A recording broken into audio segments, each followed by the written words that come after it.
నాకు సరిగ్గా వినపడలేదు. సెన్సార్ పరంగా ఏమన్నా ఇబ్బందులు కట్స్ ఏమైనా పడ్డాయా ఎట్లాగా? ఏమీ లేదండి. అంటే సెన్సార్ వాళ్ళు సినిమా చూసి ఇది యాక్చువల్గా వాళ్ళు చాలాసేపు మదన పడ్డారు సర్టిఫికేట్ ఏమివ్వాలని. అంటే ఇది యూత్ చూడాలి, పేరెంట్స్ తప్పకుండా చూడాలి. బట్ కథని చాలా హార్డ్ హిట్టింగ్గా చెప్పడం జరిగింది. అలా చెప్పడం కూడా అవసరం. అందుకని దాదాపు అండి 4 hours డిస్కషన్ జరిగింది. సెన్సార్ ఆఫీసరు వాళ్ళందరూ అంటే ఊరికనే కట్స్ ఏమీ చెప్పలేదు, కేవలం సర్టిఫికేషన్ మీదే. వాళ్ళు యూఏ ఇస్తే పిల్లలు పేరెంట్స్ కలిసి చూడకూడని కొన్ని హార్డ్ హిట్టింగ్ సన్నివేశాలు ఉన్నాయి. బట్ అలాగని పిల్లలు చూడాలి, పెద్దలు పేరెంట్స్ ఇంకా తప్పకుండా చూడాలి. సో అందుకని వాళ్ళు విడివిడిగా చూసుకుంటే పర్వాలేదు, ప్రాబ్లం లేదు. అందుకని ఇప్పుడు మీరు యూఏ కోసం కొంత హార్డ్ హిట్టింగ్గా ఉన్న సన్నివేశాల్ని మేమే తగ్గించమని అడగాలి. కానీ వద్దు సార్, అది అంతే హార్డ్ హిట్టింగ్గా ఇవ్వండి.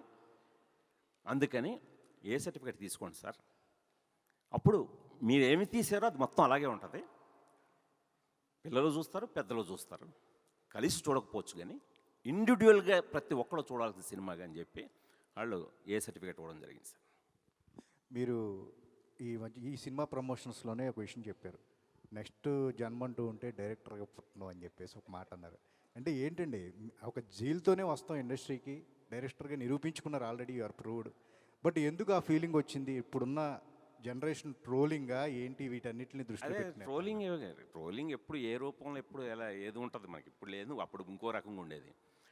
అంటే ఒక దర్శకుడు తాలూకు స్ట్రెస్ అని చెప్పాను. అది నేననే కాదు, ఇండివిజువల్గా ఈ దర్శకుడనే చైర్లో కూర్చున్న వాడు ఎవరికైనా సరే ఆ స్ట్రెస్ తప్పదు. అంటే తృప్తి ఉండదండి. మీకు ఏ జాబ్లో అయినా తృప్తి ఉంటుంది, ఒక్క దర్శకుడు జాబ్లోనే తృప్తి ఉండదు. తృప్తి ఉన్నప్పుడే మీకు కంటి నిండా నిద్ర పడుతుంది.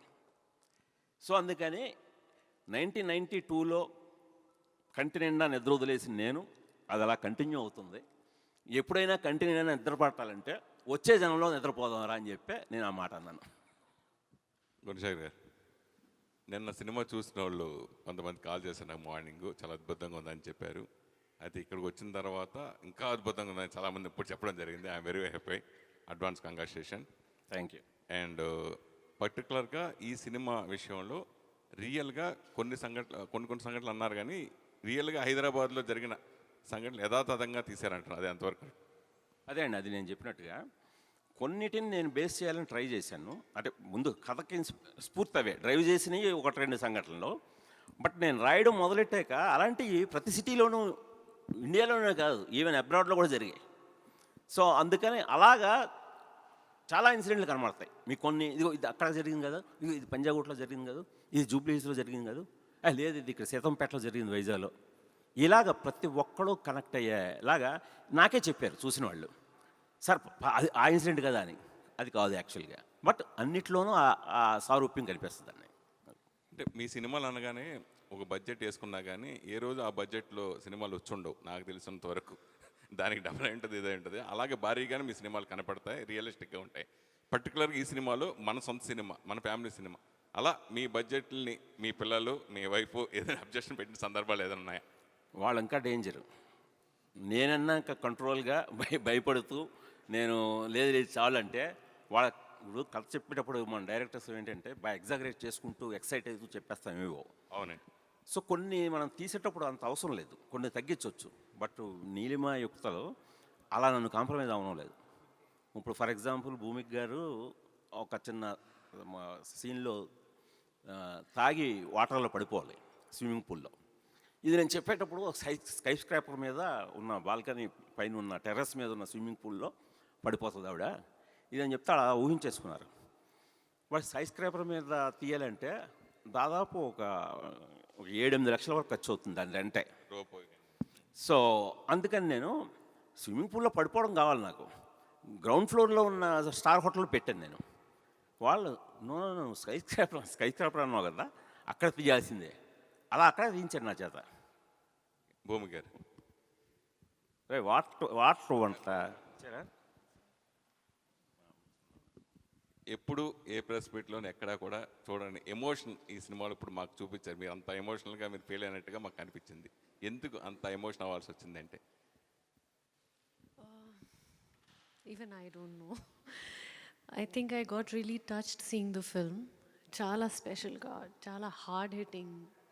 Parents, children, connection, also disconnection.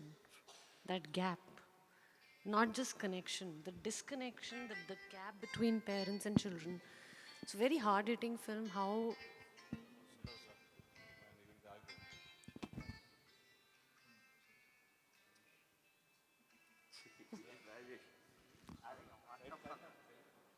సరే ఓకే సరే. So I don't know why I got so emotional. Answer ledu, but I think everyone has performed so well, from Sara to Vignesh, Prithvi, Likita, everybody. They are the characters. They are not the actors. They are not the people I know off set. It's not Vignesh. It is Vikas, or it is Amrita, Psycho Sai. So intense. I connected with every person. And the film dealing with drugs, dealing with so many other issues. So I think after seeing the film yesterday, I realized how hard-hitting it actually is. Appudu, I think you all have to decide. I cannot decide for my film. It's my baby. It is Sir's baby. All of us, we are co-parenting this little child called Euphoria. But ultimately, you have to decide how it's going to be tomorrow, and go watch it and do let us know what you think. Gunsegar garu, advanced congratulations for the report you had. Sir report అసలు అయితే మీరు చెప్పాలి sir. నేను కాదు దాన్ని carry అవ్వకూడదు. నేను carry అవ్వట్లేదండి. మీరు ఒక రిపోర్ట్ చెప్పాలి, రేపు అల్టిమేట్గా ఆడియన్స్ చెప్పాలి. వినండి, నేను క్యారీ అవ్వట్లేదు. బట్ మీ సినిమా చూసిన కొంతమందిలో వాళ్ళు చాలా అంటే మామూలు దుర్మార్గులు కారు, అలాంటి వాళ్ళు చూశారు. వాళ్ళ దగ్గర నుంచి వచ్చిన ఫీడ్బ్యాక్ బట్టి నేను okay, I was prepared to congratulate you whole the team for the output, final output.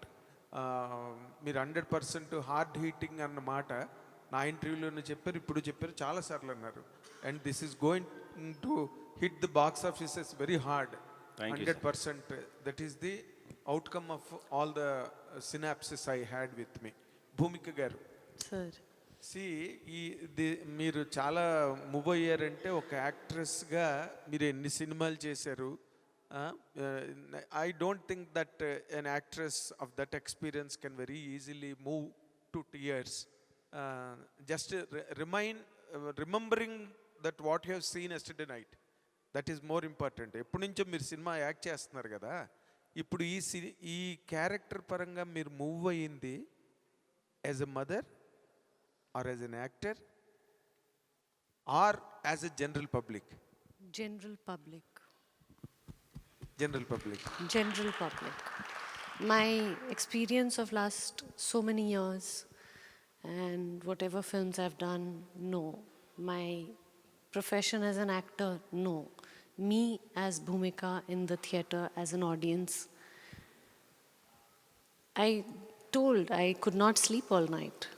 My makeup artist and my hairdresser came today and I was sitting and I said, "Main raat ko soi nahi," because something has, it's a very strong word. It's shaken me up and it's disturbed me because this is the reality today. It is what is happening. Like recently in Delhi, yesterday somebody told me, I was in Bombay day before, and this mother, we were talking and she says there's a case in Delhi that happened of young children, I don't want to elaborate right now, but please read about it. Yes. And it's a very scary case that has happened in Delhi with a young 7 or 8-year-old girl. So when you hear such things and you see the movie, you know how real and how hard-hitting it is, and it is a reality today. So I think I'll leave it to you all. Just great Gunasekhar గారు, ఎందుకంటే ఇప్పుడు వాళ్ళు మాట్లాడే వాళ్ళు ఎవరు కూడా ఏదో సినిమాలో యాక్ట్ చేసాం కదా అని మాట్లాడుతున్న మాటలు కావు అవి. చాలా they are so much mood cinema మీ కంటెంట్ చూసిన తర్వాత. ఇప్పుడు ఒక చిన్న డిమార్కేషన్ లైన్ ఉంది సార్. మీరు you are addressing the parents or the children? Society అండి. Society. It's a reflection of society okay. Today's. అంటే మీరు ఇందాక భూమిక గారు చెప్పినట్టుగా నేను జనరల్ పబ్లిక్గా అని అన్నారే, మీరు ఈ ఆస్పెక్ట్ని టచ్ చేసేటప్పుడు what has really moved you forward to make this film అండి? ఇందా చెప్పాను కదా సార్, ఒక హైదరాబాద్ సిటీ పర్స్పెక్టివ్. ఈ సినిమాకి డైరెక్టరు ఓ హైదరాబాద్ సిటీ లాంటోడు. ఓ సిటీ పర్స్పెక్టివ్లో ఆ టోపోగ్రఫీలో ఓవర్వ్యూ ఎలా కనబడుతుందో అలాగే నేను కొందరు కుర్రాళ్ళ కథ చెప్పాను, ఓ తల్లి కొడుకుల కథ చెప్పాను, కొన్ని ఇన్సిడెంట్లు చెప్పాను.